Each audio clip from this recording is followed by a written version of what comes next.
You've come to the right place if you're looking to create, launch, and scale a high-value online training program. I'm your guide, Chris Badgett. I'm the co-founder of LifterLMS, the most powerful learning management system for WordPress. Stay to the end. I've got something special for you. Enjoy the show. Hello and welcome back to another episode of LMS Cast. I'm joined by a special guest across the pond. Her name is Mel Kitto. That's at melindakitto.com. We're going to be talking about messaging, copywriting, finding your voice, kind of getting that thing, that course, that coaching program, that membership that's inside of you out there and able to talk about it. Welcome to the show, Mel. Thanks so much for having me. It's great to be here. I'm stoked to get into it with you today. I know a lot of people suffer from expert's curse or the expert syndrome, or maybe they just feel called to like serve, and there's this thing, whether it's a business or a course, or they're just compelled, but they're having a hard time wrapping words around it. Yeah. What's the fundamental block that people have around messaging and crafting that offer? You know what? You really hit the nail on the head there talking about the expert's curse, because we are all so good at what we do. We have this great idea, we've got all of this knowledge, and we know that we can help people.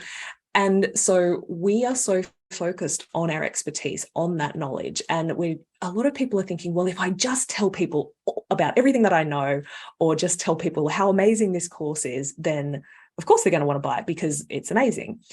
But what that means is that we often lead with the course, or we lead with the coaching, or we lead with our amazing methodology. So, for example, you might be a hypnotherapist, and you've done all this NLP training. You have all this amazing experience and methodologies behind you, and so you talk about the power of hypnosis and the power of NLP and the thing that it is that you use to get people results. But the problem with that is people don't really give a shit about the thing that you do, or the training that you've had, or the expertise that you've had. They care about whether that means anything to them. They care about whether that, well, like, what's that got to do with me? And so I think that's the fundamental block that people have, is they're so focused on promoting the thing that they have, and they're not actually thinking about what's going to make their audience care, and what's going to make their audience want to actually do anything about it. That's awesome. Well, how do we fix that? Like, how do we make them care, or make them feel seen, or have that aha moment, like, it's for me? Yeah. Well, look, there's two key ingredients. So I'll talk about the one that first of all gets them to realize, okay, this is for me, or this person is talking to me, what they're saying is even relevant to me. So an analogy I like to use is if you imagine a big canyon, and there's really tall cliffs either side, and you've got your ideal client standing right on the edge of one of those cliffs. So to me, that side of the cliff represents their current hell. So it represents the current crappy experience that they're going through, the current problem they're experiencing. And we hear a lot about talking about pain points, like, what's their pain points? What's their desire? And so this is that. But I think where people get this messed up is they think about that client standing on the edge of that cliff, and they go, okay, so what's going on for them right now? What's their pain points? And so they'll say things like, oh, look, they're tired, or they're frustrated, or they're overwhelmed, or they're stressed out. And often they'll say all of those things in one sentence. So, are you feeling tired, stressed out, overwhelmed, and frustrated? And you go, okay, that's cool, because maybe your ideal clients are feeling that way. But if you imagine how frustration shows up differently for different people. So the frustration that a mother of a newborn and a toddler might feel, compared to the frustration of a corporate executive who's just lost a big deal. Like, they both feel the emotion of frustration, but the way they experience that frustration, what it looks like, what it feels like, what's going on in their head, feels totally different for both of those people. So the first thing I encourage people to do is, if you're putting your ideal client on the side of that cliff, I want you to dig down a few layers beneath the surface of that, like the initial emotions you might name of like, okay, if it's frustration, what does that frustration look like for this person? How is it showing up? What's it making them do? What's it making them think? What is their experience of that look like? Because if you start your messaging by saying, do you ever feel frustrated? People might go, yeah, I guess. I have that But emotion sometimes, right? yeah, I do sometimes feel frustrated. Let me buy your course. Compared to if you were to say, you know, you've just slammed the phone down after trying to speak to this guy for 3 hours, but at the end of the day, he said no to the deal. And you've just seen, like, you just feel like $10,000 are being wiped off your portfolio in an instant. It's not a great example, but that the level of depth, the level of specificity is what makes that corporate executive go, oh my God, that happened to me last week. Like, holy shit, that's me, right? So the first point is, if you're thinking about that person on the side of the cliff, you need to drop down a few layers and really think about exactly how this pain point, this problem, this hell is showing up for that specific person. And so that's the one side of the cliff. And that person is gazing out over the other side of the cliff. And that side of the cliff represents their heaven, what they want instead. So if they could wave a magic wand, like what would they ask for? What would they want life to look like? And again, you need to drop down to that same level of depth and specificity and think about, okay, well, they'll live happily ever after compared to, you know, they feel like deals are closing in an instant, that they're meeting with perfect fit partners who just instantly know they want to work together. Like, we need to get specific about what it is that people are currently experiencing and what it is that they want to be able to experience instead. And if we start our messaging by speaking to where you are now and where you want to be, before you talk about you, before you talk about your offer or your course or anything like that, you're at least letting that person hear, okay, well, maybe he or she's talking to me. Maybe this could be relevant for me. Maybe I should be paying attention. That's awesome. Do you have any like tips around kind of calling the avatar specifically in the sense that you know, you mentioned like a sales professional, an executive corporate sales professional, or a first time mother with a newborn, or how do we know if we're going too specific or not enough when we kind of call the avatar in our messaging? That's a really good question. I think, like, you can have multiple avatars. I think the thing to remember is that the more specific that you get, not only will that speak to the exact person that you're trying to reach, but it also captures people around that. Like, if you think of a dartboard, if we have your ideal client right at the center of that dartboard, and every time you speak to them, if you're trying to aim that dart right at that center person, first of all, you're far more likely to hit the exact person you want to target. But what can happen is sometimes your dart will land just slightly to the left or to the right. And so, you know, you asked me earlier whether I work with women. Initially, I was really targeting women. I was really speaking to women. So my dart was aimed at women, but sometimes the dart lands outside exactly where you are aiming. So I would have men who would go, well, I'm not a woman, but what you've said about messaging, what you've said about struggling with copywriting or whatever, that really resonated with me. Like, do you work with guys as well? And so that's what happens. Like, we can have somebody in our mind that we're trying to attract, but we're far more likely to hit them if we're specific. But also, if we land just outside that circle, the point is that your dart still lands, because when people are trying to be everything to everyone and they're trying to attract all different types of clients, what we're doing instead is we're picking up a handful of 100 darts and we're like, like trying to throw them all at the dartboard at once. And of course, most of those darts are going to bounce right off. Whereas if you're just picking up one at a time and you're really aiming for that specific person and being as specific as you can, you're far more likely to hit them, but you're also likely to hit people who are, 1 or 2 degrees outside of that as well. That's awesome. I joined a coaching program for software founders, and the guy that put that on, his name is Dan Martell. I just watched myself fall into his content and his marketing, and I was in this high-end coaching program in 2 weeks.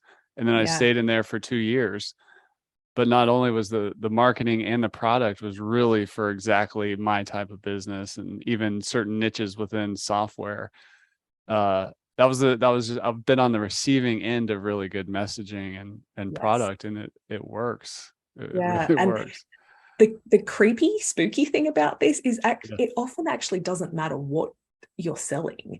If you can reflect that person's experience, if you can describe their situation better than they can, there's just this automatic sense that like, well, you must have the solution. Like, how did you know? Are you looking through my window? Like, we have this sense that if you know my problem that well, then surely you must know how to fix it. So similar experience as a coach I'm following on Instagram at the moment. And every one of her posts, I'm like, that's me. Holy shit. Like, that's exactly how I feel. And to the detail of like, what I'm doing in this particular moment, what I'm thinking about, like across all of her posts, she's just reflecting me. So I automatically assume that whatever she's selling must be for me, right?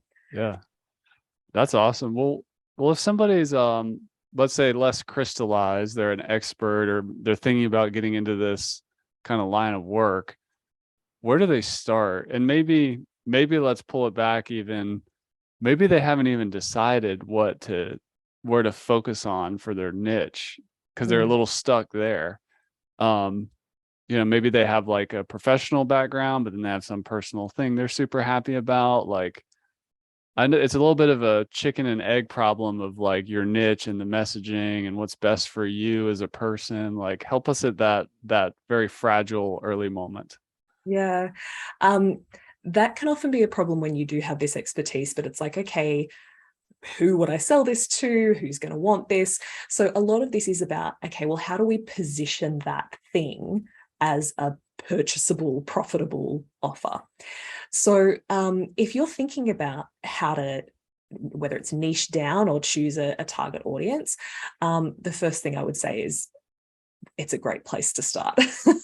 If I tell a quick story about my own experience, like when I first dabbled into kind of this phase of my business, I guess I was broadly positioning myself as a business coach. I was wanting to help people with their marketing. But I was like, hey, guys, I'm a business coach. Who wants a business coaching? Hey, some free strategy calls. And I was very vague in my offer. And I just figured, well, if I offered a few free strategy calls, then surely people would want to give me money. And so I was like, hey, whatever you're struggling with your business, I can help. Which was probably not true, but that's how my messaging was starting. And my coach at the time was like, look, you got to niche down. You've got to pick an angle. You've got to pick like a specialty that you can really like hang that sign on the door and say, this is what I'm an expert in. And so I really thought about that for a while. And the questions that were coming up for me was like, okay, well, what am I naturally really good at? What are my natural skill set? What's the thing that comes easily to me that doesn't seem to come as easily to other people? What do I love to talk about? What do I see people really struggling with? And what would make a huge difference to those people if they could get it right? So it's kind of those 4 key questions. What am I really good at? What do I love to talk about? What do I see people struggling with? And what would make a really big difference? And I don't know how this one came forward, but because at the time I was really struggling with my own messaging, but I realized that actually this messaging thing was something that I am naturally good at. I was always the person who back in my corporate days, people would say, oh, I've got to send this email to Betty in accounts. Like, I needed to pay the damn invoice. Like, Mel, can you help me like write this email? I'm like, yeah, no worries. So I was always naturally good at using words to get results. And And I also noticed that this was the thing that people seemed to struggle with, that that they were so good at their passion, they were so good at what they do, but they just didn't know how to talk about it in an interesting way, but B, in a compelling way that would actually get people to do something. And what was so fascinating to me is that literally the minute that I niched down and said, okay, I'm going to hang my hat on being a messaging specialist, this is going to be the thing that I lead with as being my expertise. The minute I did that, I started having people say, oh my God, that is exactly what I need. So instead of me saying, hey, I'm a business coach, when I said, I'm a messaging specialist, and if you are struggling with how to talk about your offer in a way that makes people want it, that little bit more specificity, that little bit more of telling people exactly what I can help with in the realm of business was the absolute turning point for my business, where people suddenly got why I was relevant for them, what exactly I could help them with. And so I took the guesswork out of them having to go, okay, well, what problems am I struggling with in my business? I wonder if she could help. I was literally telling them, this is the thing I can help you with. And That's so awesome. if you have a course, it's the same kind of thing. Like, we have to think about, you have this expertise, but how can I position that in a way that makes it appealing to somebody, right? Like, it's not just transformation, it's transformation for this type of person or this specific type of transformation. That takes the guesswork out of your audience having to figure out whether you're right for them, and it just being so obvious that, of course, this course is right for me. That's very well said. What's the difference between copywriting and messaging? I get that question a lot, actually. Yeah. So there's a lot of crossover, but for me, messaging is all of the ingredients that you need to get clear on, like all of your talking points, all of the key ingredients that go into connecting with somebody, helping them realize you're the right one for them, and breaking down any barriers to them feeling like your course or program is exactly right for them. So messaging is understanding all of those ingredients. Copywriting is one way that you communicate those ingredients, right? So, okay, well, how do I take those ingredients and turn it into a sales page or into an email sequence or anything like that? So, but messaging is how you're communicating this in all forms. So on a podcast interview, how do I talk about my expertise in a podcast interview that makes anyone who's listening go, oh, maybe I should go and follow her? Or it's how you show up in a video. It's how you communicate on a sales call. Like, your messaging goes through all of those different channels. And so what I see people doing a lot is they're like, oh, I really suck at this, I'm going to hire a copywriter. And they end up with this great looking sales page. But I get them on the phone. I'm like, okay, so tell me about your offer. And they say, well, it's kind of hard to explain, but it's sort of like, they can't give me an answer, right? Or they go, oh, here's the sales page. Look at that, because that will tell you. It's said really nicely over here, right? So if you want to sell really well, you need to be really clear on what your messaging is. And I'm often talking to my clients, and it's like, part of this is getting your potential clients to understand, but a huge part of this is getting you to understand. Like, you need to feel confident enough in exactly what you do, why people should care, and how to communicate that effectively. Because if you don't get it, how is anybody else going to either? That's awesome. Can you give us some more frameworks? I think people kind of start with an elevator pitch, something like, I help X target market achieve Y result without Z objection, or something like that. Yeah. But there's so much more to messaging than kind of that elevator pitch statement.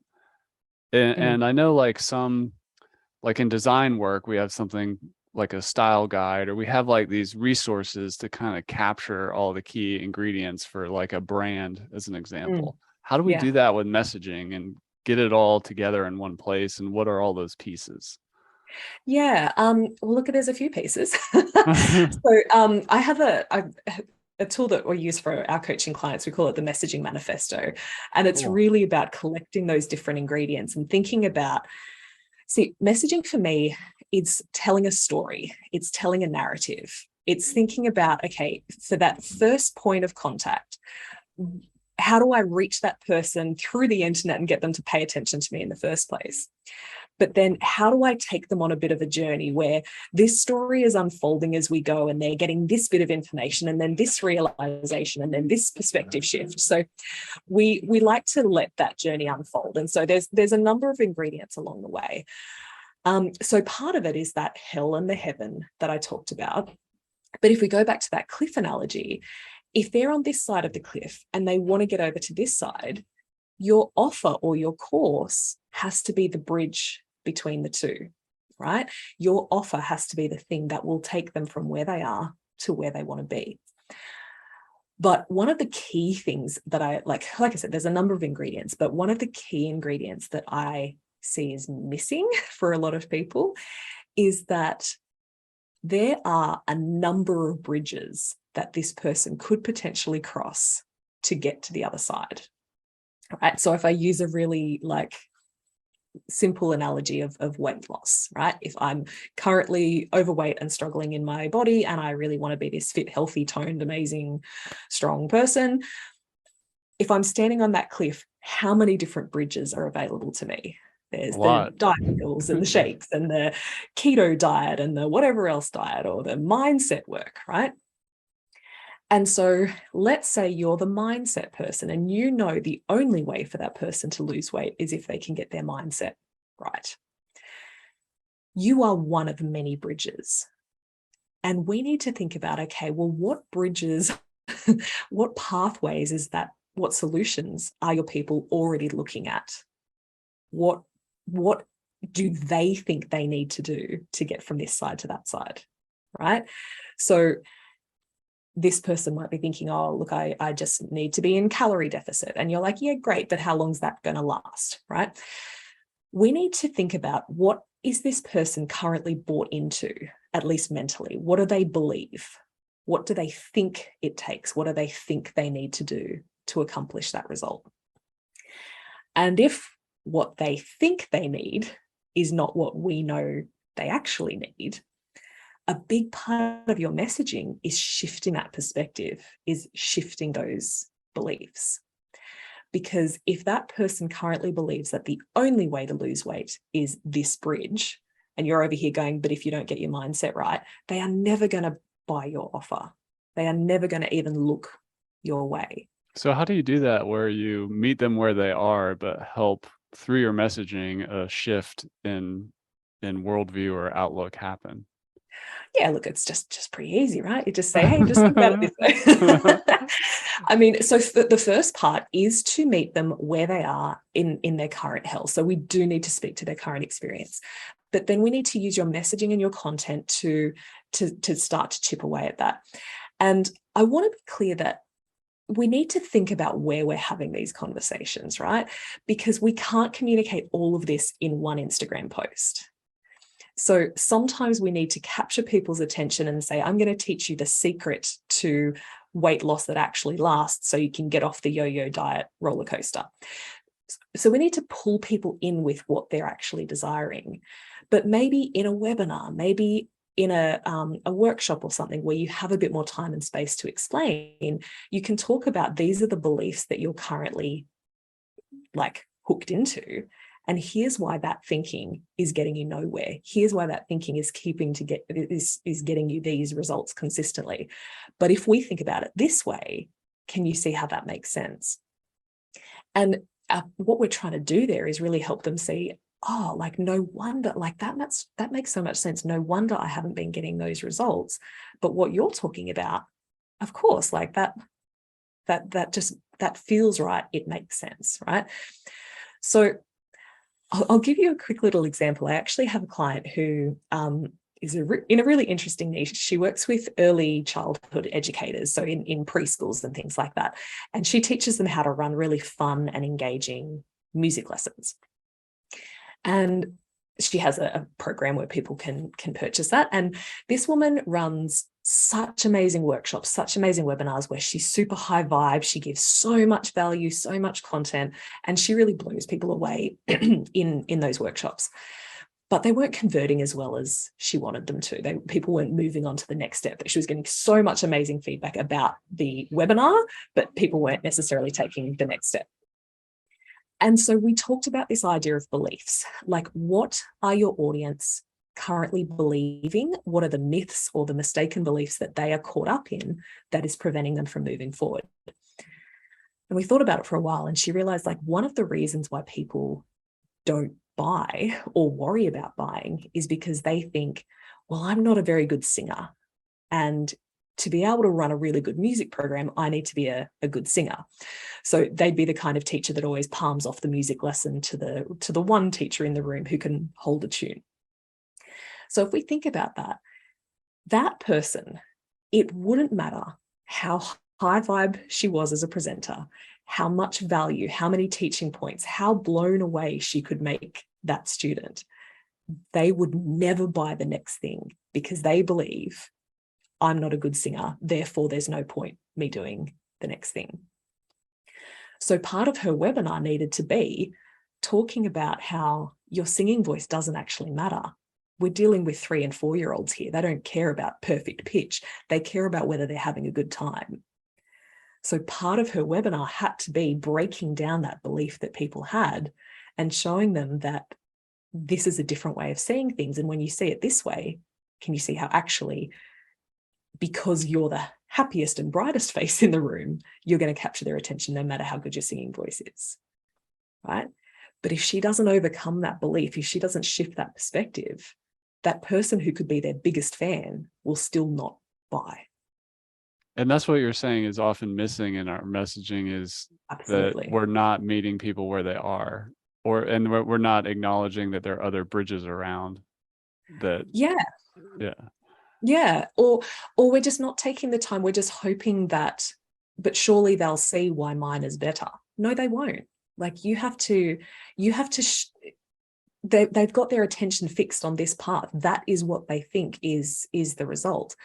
And it's only when you say, like, it's partly disconnecting them from the beliefs that they already have, but it's giving them that perspective shift of why these beliefs or why this perspective just makes so much more sense. Like, if I give another quick example of, part of my work is convincing people that forget your branding, forget your website, forget that fancy funnel. Like, these are all these ways that my competitors will be selling you or making you feel like, for me to be selling my course on autopilot, for me to be hitting those 10K, 20K, 50K months, whatever, I need to have all these things in place.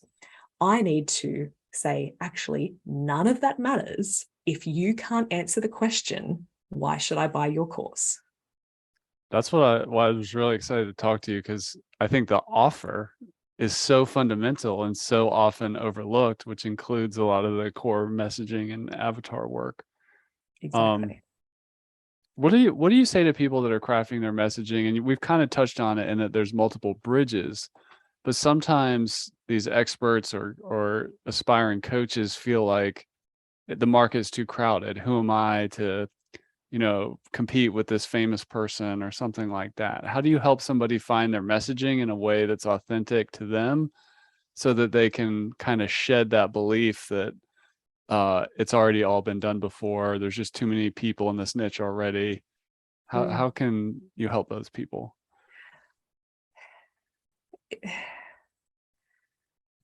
The only way for you to shed that belief is for you to start talking, right? Yeah. Like, find your voice, right? Yeah. And you know what? It's a bit of a challenge for me in my work, because when people come into my program, I am trying to give them formulas. I am trying to give them all these ingredients. But what can sometimes happen is people get so focused on following the formulas or doing it right, or like getting the perfect mix of all these ingredients. And what can sometimes happen is that process actually stifles their voice a little bit, because they're trying so hard to incorporate all of these things. So what I like to kind of encourage people to do is, like, we think of one ingredient at a time. And I'm like, okay, well, how can we just start to sprinkle that into what you're already doing? Like, if we come up with your elevator pitch or your core message statement, it's like, okay, keep on sharing the content that you're already sharing, but how can you just like slot that in? How can you just add this little bit of that in every post? Like it's often just practicing, like adding these little touches into what you're already doing. But I think in terms of feeling like your niche is overcrowded, it sounds so cliche, but it's really true that nobody's ever said it exactly like you. Nobody has your voice. Nobody has your unique way of saying this. But you actually have to let yourself use that voice, right? If you are in that niche and you are looking around at everybody else and exactly how they're doing it, and you're going, well, how do I fit in here? Then you're ignoring the fundamental thing that will actually make you stand out, which is your unique spin on this, your unique view. And the simplest way to even start doing that is to just write like you talk. You know, like we're having this conversation. If you jumped on a coaching call with me, this is my exact voice. If you read an email of mine, you would read it in my voice. Like my voice would come through your head, because I write like I speak. I write in a conversational way, and I just remember that I'm talking to humans. I'm not talking to algorithms. I'm not talking to bots. I'm talking to Sarah on the other end of my Instagram post, who I'm hoping will realize that this is the thing that she's been missing. Tell us more about the manifesto, the messaging manifesto, like the work with that. What is that like? So it kind of comes at the end of so in my program, we do a lot of the foundational work of, okay, well, who is your ideal client? What are they thinking? What are they feeling? What's going on for them? What's your offer? How are we positioning that? And the manifesto kind of, if you think of it like a branding guide, right, where it pulls together all of those elements of your messaging. And so if you were to hand this off to a copywriter, they would have all the ingredients they need to craft all of your emails and all of those sorts of things. Much like a branding guide, you need that to be able to hand that off to a graphic designer for them to bring your vision to life. So yeah, we look at messaging from a few different perspectives. So I call it one, the macro. So we look at the whole big picture of your business and who you are, what you do, like what is your overall brand messaging? But then we also drill that down into offer by offer. So if you have your signature course, okay, well, what's the messaging around this particular course? And it really goes down to the level as well of what's my messaging for this course? How do I make people want that? But then what is the trail that I leave from first contact on social media to them buying that signature course? What's that little trail of breadcrumbs that we leave that makes them want the next piece and want the next piece? So we need to think about what's our messaging around our content. What's our messaging around that introductory offer where they download my freebie or where they come along to my webinar? So each one of those little pieces, we need to think about your messaging as a whole at the macro level, but we also need to think about your messaging at the micro level of, okay, when I'm talking about this offer, how do I make that sound as juicy and compelling as possible? And how am I leaving that trail and making each of those crumbs be as enticing as possible? Because we want to create the kind of experience with your sales funnel where people actually want the next piece. They want to see what's next, rather than feeling like they're being dragged kicking and screaming through an automated, funnel. You've kind of touched on it a bunch, but I just want to ask the question: how do we know when our messaging is working? Like, what are some obvious and also non-obvious signals that, like, hey, I think I'm heading in the right direction here? The most obvious one, and this is actually where the name of my program was born from. My program is called Oh My God, I Need That. Okay. Because I knew I hit my messaging when I started getting that comment. People replied that. Yeah. Yeah. Literally, like, so I mentioned before how as soon as I narrowed in on the specialty of messaging, I immediately got results. I literally jumped into, like, I was big in Facebook groups at that time. Like, I was connected. That was my way of growing my business. And I jumped into one particular Facebook group and I just did a 2-minute live stream. I was running out the door to get my kids from school. And I was like, oh, I finally figured out, like, I really feel like I've nailed it. Like, I'm going to specialize in helping people to get really clear about how they talk about what they do. I said it a bit better than that. But I just said, I'm really excited. Like, this is what I'm going to specialize in. And didn't think about it. It was such an offhand thing. But later that night, I went back to the comments and there was all these people going, oh my God, that's exactly what I struggle with. That's what I need help with. That's exactly where I'm going wrong. And I was like, that's interesting. And what really blew my mind is from that live stream, there was 3 people that went to my website. I didn't give any call to action. I just said, this is what I'm going to do. 3 people went to my website. My website didn't even mention messaging because I'd literally just decided. But 3 of those people found a booking link somewhere. We had a conversation and all 3 of them became my first ever premium level clients. Wow. From a 2-minute off the cuff live stream where I just said, this is what I'm going to help people with. So how do you know if your messaging is working? People saying, oh my gosh, that's exactly what I need. That's exactly what I struggle with. Or them reflecting back to you, wow, it's like you're in my head. This is so me. Like, guilty. Anybody who's reflecting that your post has described me in my situation, then I think you're definitely on the right track. Because we all do it, right? Like, we read a post where we're like, oh, like, ouch, that hurt. Like, I feel called out. If you're getting any of those kind of comments, I think you're on the right track. I have a pro tip question for you. I'm just thinking about the process I went through when I fell into a coaching program that I actually loved and got a lot out of. The messaging landed, and then I was in the sales process, and then there was the like the guarantee or the risk reversal thing or whatever. And in my mind, I'm thinking, and I think he called it the love it or leave it 60-day guarantee or something like that. And I'm just like, it just removed all the risk. I'm like, I know this is really good messaging or whatever as I'm in the sales process and in the free content here, but I'm still like, I want to make sure everything's good to go on the other side of the paywall. Yeah. Is there any advice you have on how to communicate in ways that remove risk, or particularly around guaranteeing your course or your coaching program? That's a really interesting one, because I think sometimes we feel like we have to give guarantees or we have to offer this money back guarantee. And you're right, like, it does remove that final barrier.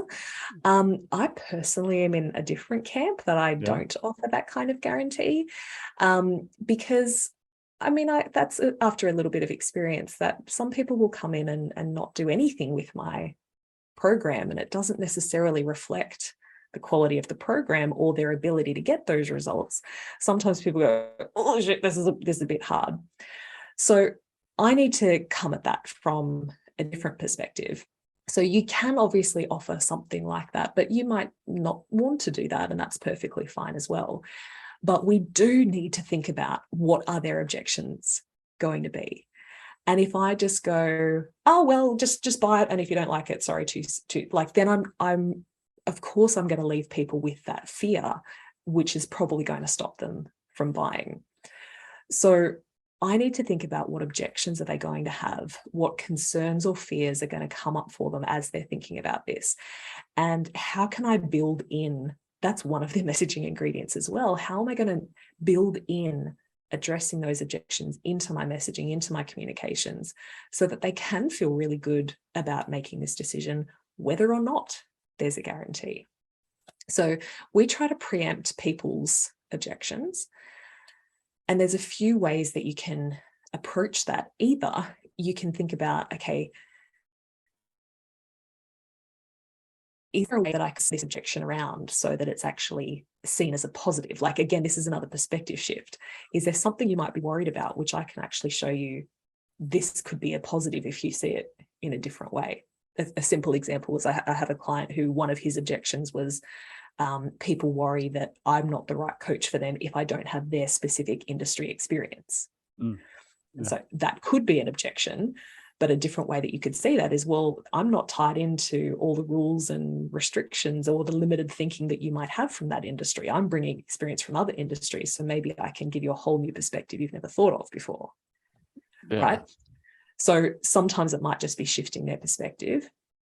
Or sometimes it might be using case studies or testimonials to help specifically address that objection of like, I'm not sure if I'll get my money back.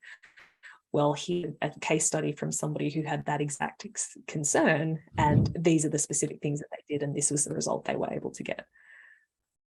I love that. So like the better the messaging, the less need there is for guarantees and whatnot, because the trust is and the objections have already been handled. That's amazing. Exactly. Yeah. And this really comes down to the know, like, and trust factor, right? Like, I actually say on my sales page, I've got a lot of free content out there. I've got a YouTube channel. You can binge all of my videos on there. If you love that content, you're going to love this program because it's even better.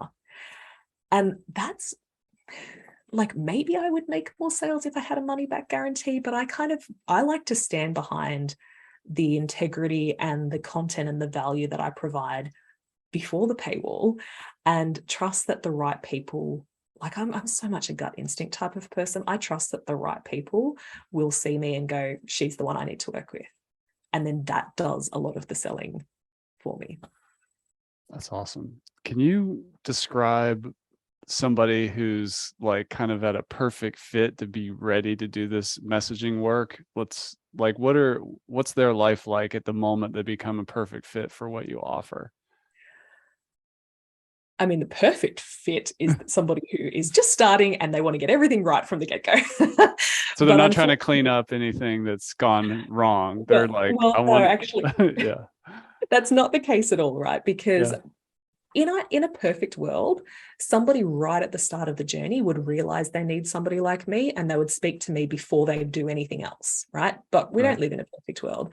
And a lot of courses and a lot of programs will go, yeah, messaging, ideal client, tick, tick, tick. And they flick through that stuff and go, let's get on to the real work of making you money.